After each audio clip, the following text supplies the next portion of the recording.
Hi, I'm Becky McCray, one of the authors of Small Town Rules. This is the handbook for the connected economy that applies to both big business and small business. One of the rules in Small Town Rules is to be proud of being small. So we're saying to keep your business small. But this causes a lot of confusion. If you're a large national brand or you're a large business, how can you apply the idea of being small? So there are 4 things I want to talk about that go into being small, and let's see if we can figure out ways that this applies to any size of business.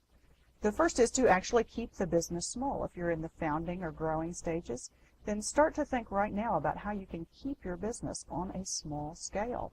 This is something that author John Warrillow, the author of Built to Sell, pointed out, that it's much easier to build a business in a scale of, say, 10 great employees than it is to build a business in the scale of, say, 1,000 great employees.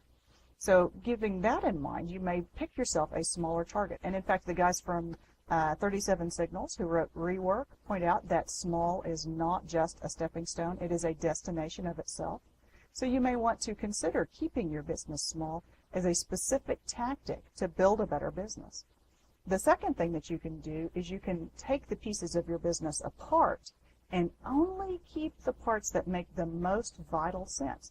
You keep the creative part, you keep the engagement and renewal and constant change part, and you let the boring humdrum production and shipping and all the other pieces that don't apply to that, you send those out instead. And so that can allow you to maintain small.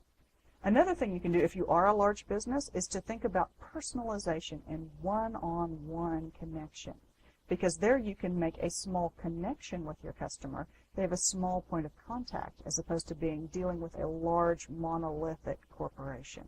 So it makes you seem smaller in the customer's eyes.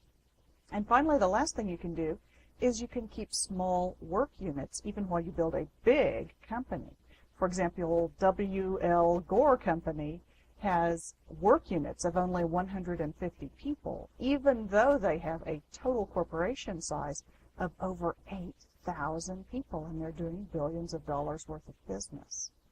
The same is true for Springfield Remanufacturing Company. They got a lot of attention for being open book management, but another of their key tenets is to keep the work groups small.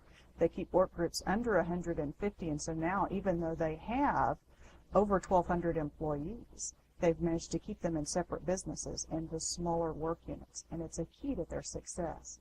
So there are 4 ways that you can apply the idea of be proud of being small, even if maybe what you're doing has a much larger impact and a larger scale than what the idea of a small business would seem to imply. That's just one of the Small Town Rules. This is a book that Barry Moltz and I wrote. I hope you'll pick up a copy of it and that you'll put the principles to work in your business.